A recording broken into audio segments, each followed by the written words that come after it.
Halo guys, kali ini aku mau cerita tentang Walid di dunia nyata lagi. Seperti biasa, hal ini terjadi di pondok pesantren. Ya, kamu nggak salah dengar, pondok pesantren, tempat yang katanya jadi gudangnya ilmu agama dan moral. Jadi ada sebuah pesantren di Kecamatan Sedan Rembang. Awalnya banyak orang yang mikir kalau ini cuma asrama biasa, tempat anak-anak tinggal dan tidur. Kayak ya udah gitu, cuma tempat buat istirahat sambil menunggu pelajaran agama datang. Ternyata nggak sesederhana itu. Pas ditelusuri lebih lanjut, ternyata ini adalah pondok pesantren yang terdaftar resmi, yang artinya dapat bantuan dari pemerintah. Jadi jangan kira ini cuma pondokan biasa yang berdiri di pinggir jalan ya. Pondok pesantren ini tercatat dengan jelas di database Kementerian Agama, lengkap dengan izin-izin resmi dan nomor SK pendirian. Semua hal yang kelihatan sah dan legal. Di sana ada 187 santri perempuan yang katanya berdoa dan belajar dengan penuh keikhlasan, serta 26 orang pengajar yang katanya juga siap membimbing mereka dengan segala ilmu yang bermanfaat. Ada 12 pengajar laki-laki dan 14 pengajar perempuan lengkap. Semua tampaknya sempurna di atas kertas. Tapi, seperti biasa, kenyataan nggak selalu seindah data di website kan? Ini adalah pesantren yang seharusnya mengajarkan kedamaian dan moral tinggi, tapi malah jadi sorotan karena kejadian yang gak seharusnya terjadi di tempat yang katanya penuh dengan kebajikan. Ada pengasuh yang, bukannya jadi contoh yang baik, malah menjadi pelaku dalam kasus pelecehan seksual terhadap santrinya sendiri. Iya, kamu gak salah dengar, pengasuh, yang tugasnya menjaga dan mendidik malah jadi tersangka. Ceritanya berawal dari tindakan yang awalnya terlihat nggak berbahaya. Katanya sih, ada pengasuh yang masuk ke kamar salah satu santri, cuma buat memeriksa henna di tangannya. Jadi, modus pelecehan yang terjadi di pondok pesantren ini sepertinya bisa dibilang agak unik, kalau boleh dibilang. Si pengasuh yang seharusnya jadi panutan, malah jadi punya ide segar tentang memeriksa henna. Nah, kalau kamu berpikir henna, kan cuma gambar-gambar indah di tangan yang bikin kamu kelihatan seperti baru keluar dari acara pernikahan Bollywood. Ternyata ini bukan soal estetik sama sekali. Jadi, henna itu kan bahan alami yang biasa dipakai untuk memberi warna pada kulit. Semacam seni lukis sementara, yang umumnya digunakan untuk menggambar di tangan atau kaki. Biasanya di budaya kita, henna dipakai untuk perayaan tertentu seperti pernikahan atau acara besar lainnya. Tapi di sini, ada satu pengasuh yang entah kenapa merasa perlu untuk memeriksa henna di tubuh santri. Bukan cuma di tangan loh, tapi juga di bagian-bagian tubuh lain yang seharusnya nggak ada hubungannya sama henna. Ini kan aneh banget. Jadi gini, ceritanya si pengasuh ini masuk ke kamar salah satu santri yang lagi nggak ikut kegiatan di musala karena lagi ujian berat, yaitu menstruasi. Biasanya kalau lagi ujian kayak gini, orang sih santai-santai aja di kamar, nggak harus tampil glamor atau ikut kegiatan rohani. Tapi ternyata si pengasuh nggak tahu malu. Alasan masuk kamar ini adalah untuk memeriksa henna di tubuh si santri. Yang udah jelas kan, henna itu ya di tangan atau kaki, bukan di area yang lebih private. Tapi si pengasuh ini, dengan segala kreativitasnya, merasa perlu untuk memeriksa henna di dada dan punggung si santri. Tapi, jangan bayangin pemeriksaan yang biasa ya guys. Pemeriksaan ini malah merambat ke bagian tubuh yang seharusnya nggak boleh disentuh atau diperiksa, apalagi di foto-foto. Ya, kamu tahulah. Yang tadinya dikira cuma cek henna, malah jadi periksa body yang nggak jelas. Gila nggak sih? Dan jangan lupa, pemeriksaan ini bukan cuma dilakukan dengan tepat seperti pengasuh yang ahli di bidang henna, tapi juga disertai dengan foto-foto. Jadi, si santri yang udah nggak nyaman itu harus ngadepin, bukan cuma pemeriksaan yang nggak ada dasar ilmiahnya, tapi juga diabadikan dalam bentuk foto, seolah-olah ini acara foto keluarga. Hasilnya, sebuah momen yang seharusnya penuh dengan kebahagiaan berubah jadi trauma yang gak akan hilang begitu aja. Dari situ, korban mulai merasa gak nyaman, dan akhirnya setelah berbulan-bulan baru bisa cerita ke orang tua. Dari situ keluarga korban langsung melapor ke polisi, dan sekarang kasusnya masih terus diselidiki. Pihak kepolisian pun bilang bakal serius menindaklanjuti kasus ini. Apalagi karena melibatkan anak-anak yang masih di bawah umur dan terjadinya di lingkungan yang seharusnya memberikan perlindungan. Coba bayangin, gimana kondisi psikologis para korban setelah kejadian itu. Tentunya, ini bukan cuma masalah fisik, tapi dampaknya jauh lebih dalam. Ketika seseorang diperlakukan seperti ini, rasa aman yang seharusnya mereka dapatkan di tempat yang seharusnya mendidik malah dihancurkan. Santri yang mestinya merasa dilindungi, malah merasa terancam dan terpojok. Bayangin aja, korban yang sebelumnya merasa nyaman berada di lingkungan pesantren, yang katanya jadi tempat untuk belajar dan mengembangkan diri, tiba-tiba diserang oleh pengasuh yang seharusnya mereka anggap sebagai pelindung. Dampaknya bukan cuma trauma sementara, tapi bisa berlarut-larut. Anak-anak yang seharusnya bisa tumbuh dengan rasa percaya diri, malah jadi takut dan penuh rasa was-was. Mereka bahkan nggak bisa percaya pada orang dewasa yang seharusnya melindungi mereka. Tapi, yang lebih bikin miris lagi adalah kasus seperti ini ternyata bukan hal yang langka. Kenapa bisa begitu? Banyak orang berpikir bahwa dengan menutupi tubuh dengan jilbab atau pakaian yang menutupi aurat, mereka akan terlindungi dari gangguan. Ya, secara teori sih, iya. Tujuannya kan supaya nggak ada gangguan dari pria yang tidak bermoral. Tapi, kalau kita pikir-pikir lebih dalam, justru peraturan seperti itu bisa memicu ketegangan dan salah paham. Bukankah dengan menutupi tubuh secara total, ada penekanan yang berlebihan pada fisik perempuan, seolah-olah tubuhnya itu adalah sesuatu yang bisa dipandang dan dinilai? Hal ini malah bisa menumbuhkan rasa ingin tahu yang berlebihan.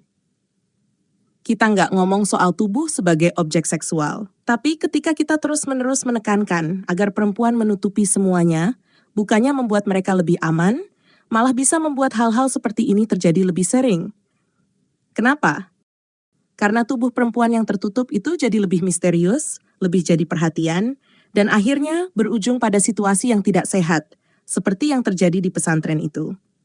Yang lebih parahnya lagi, masalah ini semakin rumit, karena peraturan seperti ini menciptakan kesan bahwa perempuan harus disalahkan jika mereka terlihat menarik atau tidak menjaga diri. Padahal, kan yang salah itu bukan cara perempuan berpakaian, tapi sikap dan perlakuan buruk yang datang dari pihak yang berkuasa. Mungkin saja ada yang beranggapan bahwa ketika perempuan memakai jilbab atau pakaian yang menutupi tubuh, mereka lebih terlindungi. Padahal yang terjadi bisa jadi kebalikannya. Mereka malah lebih diawasi, lebih dimonitor, dan lebih rentan terhadap penyalahgunaan kekuasaan. Dengan menekankan penampilan fisik seperti itu, tanpa memberikan kesempatan untuk berbicara tentang identitas dan hak pribadi, justru membuat mereka menjadi lebih terisolasi dan rentan terhadap predator. Apa yang terjadi di pesantren ini bisa jadi contoh dari dampak buruk ketika ajaran yang seharusnya menjaga malah dipelintir dan disalahgunakan. Kita nggak bisa membiarkan ini terjadi tanpa refleksi, dan ini harus jadi bahan pertimbangan kita semua. Sekarang kita masuk ke bagian yang agak berat, tapi penting banget buat kita tahu. Data dan dampaknya. Ternyata, pesantren itu sekarang jadi juara 1 dalam hal kasus pelecehan terhadap anak-anak di bawah umur. Coba kita lihat data perbandingan. Pertama, pesantren. Kasusnya, dari yang muncul di media aja udah ribuan sejak 2019. Dan itu cuma yang berani lapor. Korban rata-rata masih usia 11-17 tahun. Mereka tinggal di asrama, 24 jam. Makan, tidur, belajar, semua di bawah satu atap yang katanya penuh berkah. Tapi masalahnya, di situ juga ada relasi kuasa yang super tinggi. Anak-anak diajarkan buat taat mutlak pada ustaz, kiai, dan pengasuh. Jadi kalau ada yang aneh-aneh, mereka lebih milih diam. Sekarang kita bandingkan sama sekolah umum. Kasus pelecehannya ada, tapi jumlahnya nggak sebanyak di pesantren. Anak-anak biasanya pulang sore. Ada kesempatan buat cerita ke orang tua. Jadi potensi diselamatkan lebih tinggi. Dan sekarang bagian yang paling mengejutkan, sekolah Kristen. Ya, tempat di mana anak-anak perempuannya nggak pakai jilbab, bahkan kadang bajunya lebih santai. Tapi, kasus pelecehan terhadap anak di bawah umur paling sedikit. Bingung nggak? Katanya jilbab itu buat jaga diri, buat nutupin daya tarik. Tapi kenapa justru yang tertutup dari ujung kepala sampai ujung kaki malah jadi sasaran empuk? Mungkin justru karena ditutup rapat-rapat, rasa penasaran si Walid jadi makin liar. Atau mungkin karena anak-anak ini tinggal di lingkungan tertutup, tanpa akses, tanpa suara, tanpa perlindungan nyata. Yang jelas, ini bukan soal baju. Ini soal kekuasaan tanpa pengawasan. Di sekolah Kristen, kalau ada guru yang aneh-aneh, anaknya tinggal lapor. Nggak ada rasa takut dianggap menghina agama. Gurunya bisa langsung dicopot. Transparan. Tegas, di pesantren, jaga nama baik ustadz, jangan cemarkan nama pondok. Itu ujian dari Allah. Dan korban malah diminta istighfar, bukan pelaku yang dipenjara. Teman-teman, ini bukan sekadar cerita. Ini realita. Dari cerita ini, kita bisa ambil pelajaran. Meskipun pondok pesantren itu punya izin dari pemerintah dan tercatat secara resmi, nggak menjamin bahwa semua yang terjadi di dalamnya selalu baik. Kadang, ada aja yang bocor, ada yang salah, dan harus kita sikapi dengan serius. Jadi meskipun tempatnya udah terdaftar, nggak boleh loh kita asal percaya begitu aja. Semua harus diawasi, dan kalau ada yang nggak beres, jangan ragu buat melapor. Dan kita harus bertanya, kalau tempat yang katanya paling suci justru jadi paling banyak kasus, apa yang sebenarnya salah? Aku pengen banget tahu pendapat kalian. Apakah kalian setuju dengan apa yang aku bahas, atau malah punya pandangan lain? Drop your thoughts di kolom komentar ya. Kita diskusi bareng. Jangan lupa like, komen, dan subscribe kalau kamu peduli dengan masalah ini. Share juga video ini ke teman-teman kamu, biar makin banyak yang sadar dan paham soal pentingnya perlindungan anak, apapun latar belakangnya. Sampai jumpa di video selanjutnya. Dan ingat guys, kita harus selalu kritis dan gak takut buat ngomong. Jaga diri, jaga sekitar, dan selalu waspada. Bye-bye! Umat yang pandir, benci orang kafir, suka teriak takbir tanpa bisa mikir. Quran sudah kadaluarsa, gak berjilbab gak masalah. Hafal Quran gak penting, hanya bahan marketing. Agama gampang nista, umat gampang marah. Harap masuk surga, pasti masuk neraka. Quran sudah kadaluarsa, gak berjilbab gak masalah. Hafal Quran gak penting, hanya bahan marketing.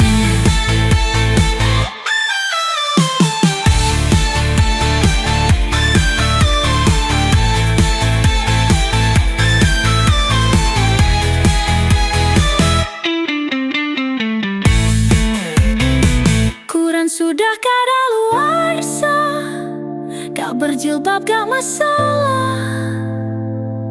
Hafal Quran gak penting, hanya bahan marketing. Quran sudah kadaluarsa, gak berjilbab gak masalah. Hafal Quran gak penting, hanya bahan marketing.